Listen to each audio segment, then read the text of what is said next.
नमस्कार। आज हम लोग जिस तथ्य बात करेंगे वो ये है कि छोटा नागपुर के क्षेत्र में रहने वाले कुड़मी मातो आदिवासी है या नहीं।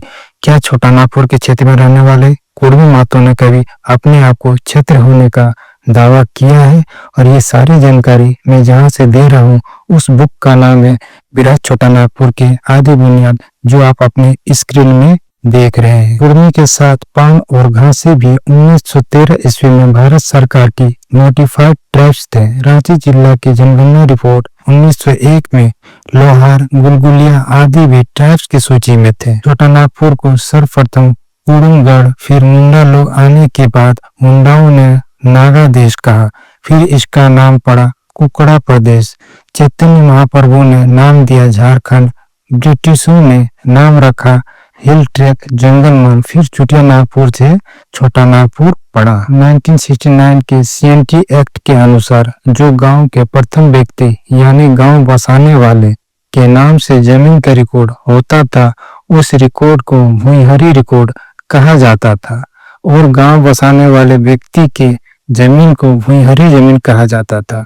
भूइंहरी जमीन का हस्तांतरण निषेध था। इसे जमीन को सरकार भी अधिग्रहण नहीं कर सकती थी, मतलब भूइंहरी जमीन को सरकार भी हस्तांतरण नहीं कर सकती थी, अधिग्रहण नहीं कर सकती थी, क्योंकि उसकी वो खुद की जमीन होती थी। उन लोगों ने ही जंगलों को काट के, पहाड़ों को काट के खेती लायक और रहने लायक जगह बनाया था, इसलिए सरकार उनसे इस तरह की सुविधा प्रदान की थी। भूइंहरी जमीन छोटा नागपुर के मूल खुट खट्टीदार का होता है। मूल खुट खट्टीदार महतो, मुंडा और पहान को ही CNT एक्ट 1869 में उल्लेख किया है।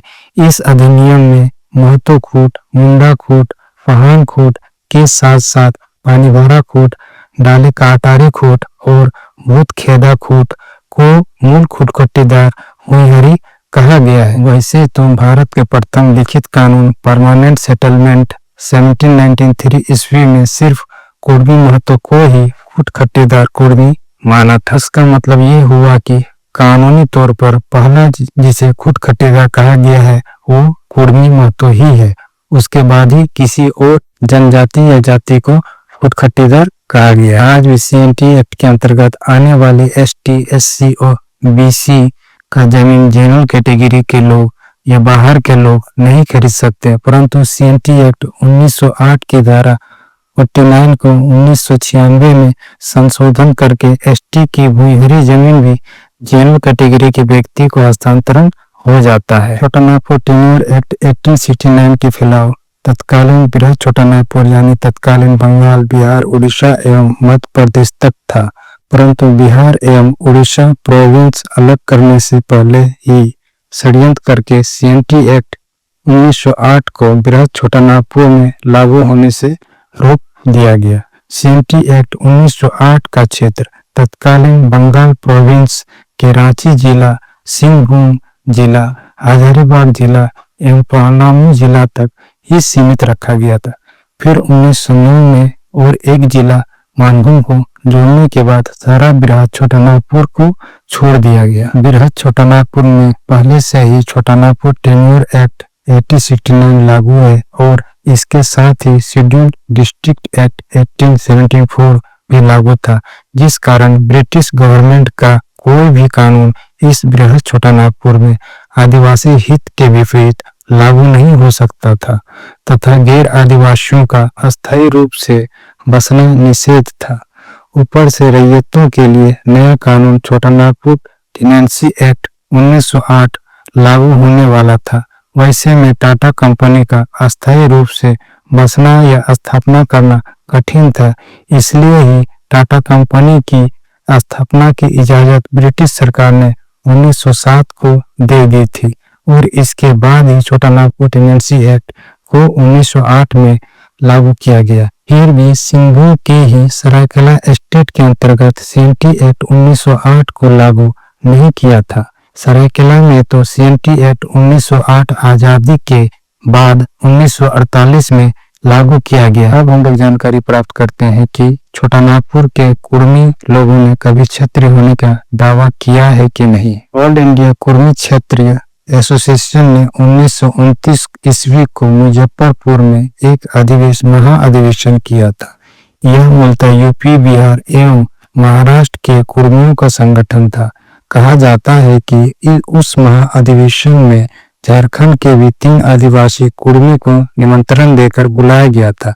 वहां उन तीनों कुर्मियों का स्वागत किया गया था।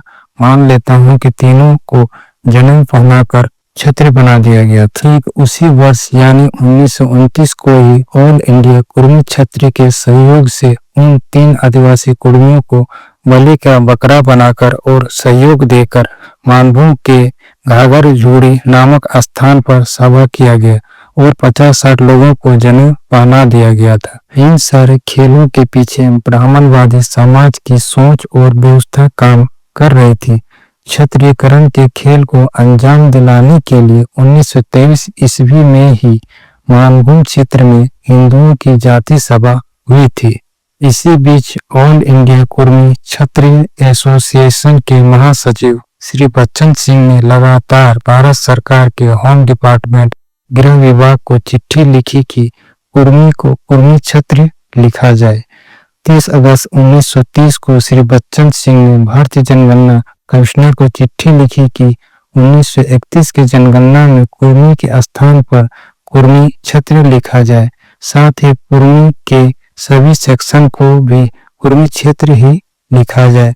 जो आवेदन और मेमोरेंडम अखिल भारतीय कुर्मी एसोसिएशन के महासचिव श्री बच्चन सिंह ने जनगणना कमीशन को दिया, उसको देखें। इस मेमोरेंडम के पारा 1 में ही लिखा है कि सभी जनगणना में कुर्मी क्षत्रिय जाति को कुर्मी लिखा गया है, जबकि छोटा नागपुर के कुर्मी महतो को सभी जनगणना में कुर्मी महतो लिखा है और जाति नहीं बल्कि जनजाति लिखा है।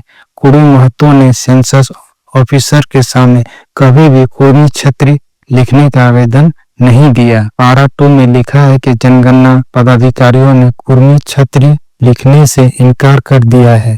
क्षत्रिय का दावा कुर्मी महतो ने कभी नहीं किया, बल्कि बिहार यूपी के आर्य कुर्मियों ने किया था। इसका जिक्र census of India 1931 volume 1 part 3 anthropographic notes में किया गया है, जिसे सेंसस कमिश्नर ऑफ इंडिया ने अपने नोट्स में लिखा है। सेंसस कमिश्नर ऑफ इंडिया ने प्लेन कुर्मी और कुर्मी महतो को अलग माना है। सारी चिट्ठी यूपी बिहार के लोगों ने लिखी थी और दंड छोटा नागपुर के कुर्मी महतो जनजाति को उठाना पड़ा है। यह पूरी तरह से षड्यंत्र ही था। ऑल इंडिया कुर्मी क्षत्रिय एसोसिएशन के महासचिव श्री बच्चन सिंह भी कहीं स्पष्ट रूप से छोटा नागपुर के कुर्मी महतो को कुर्मी क्षत्रिय लिखने की बात अपने आवेदन या मेमोरेंडम में नहीं किया है। Census of India 1931 volume 7 appendix 5 page 291 में स्पष्ट रूप से लिखा है कि क्षत्रिय प्रतिष्ठा की मांग कुर्मी जाति के द्वारा किया गया था, जो बिहार और यूनाइटेड प्रोविंस में मूल रूप से निवास करते हैं। वे लोग छोटा नागपुर के कुर्मी महतो को भी एक ही मांग कर रहे थे, जबकि छोटा नागपुर के कुर्मी महतो को पूर्व की सभी जनगणना में जनजातीय, एबोरिजिनल या सेमी एबोरिजिनल ही लिखा गया है और जिनके पूर्वज संथाल एवं भूमि जनजाति से ही संबंध या समवर्गीय है। बच्चन सिंह ने प्रमाण देने की बात भी अपनी चिट्ठी में किया था। जब सेंसस कमिश्नर प्रमाण मांगा तो ये लोग कोई प्रमाण नहीं दिए कि कुर्मी महतो क्षत्रिय है, क्षत्रिय होने का, या फिर हिंदू रीति रिवाज को मानते हैं, इस तरह के जनजातीय नहीं है, इस तरह का प्रमाण वे नहीं दे पाए। 1921 के बंगाल जनगणना के रिपोर्ट में आज के बिहार वाले क्षेत्र और झारखंड वाले क्षेत्र में रहने वाले कुर्मी और कुर्मी लोगों को अलग अलग कहा गया है। एक को कुर्मी कहा गया है और दूसरे को कुर्मी कहा गया है। बिहार वाले क्षेत्र को कुर्मी और झारखंड वाले क्षेत्र को Kurmi. People of India part 2 में भी कुर्मी और कुर्मी को अलग अलग दर्शाया गया है। छोटा नागपुर जैसे झारखंड, पश्चिम बंगाल, उड़ीसा के कुर्मी महतो या महतो को कुर्मी कहा है और बिहार तथा यूपी के कुर्मियों को कुर्मी कहा है। 1931 के जनगणना की रिपोर्ट में मिस्टर पुपलैंड भी बिहार के कुर्मी और छोटा नागपुर के कुर्मी के बीच में अंतर को बताते हैं। छोटा नागपुर में रहने वाले को वो कोलेरियन ग्रुप को बताते हैं, जबकि बिहार के क्षेत्र को नहीं बताते हैं। साथ ही वो ये बताते हैं कि जिस तरह के मांझी, सरदार, मुंडा लोगों को इंडियन सक्सेशन एक्ट से छूट मिली हुई थी, उस तरह से छोटा नागपुर में रहने वाले कुर्मी लोगों को भी इंडियन सक्सेशन एक्ट से छूट मिली हुई थी। साथ ही ये एक ही जैसा कोलेरियन ग्रुप के हैं। धन्यवाद वीडियो को देखने के लिए। वीडियो अगर पसंद आए तो लाइक और सब्सक्राइब कीजिए। धन्यवाद।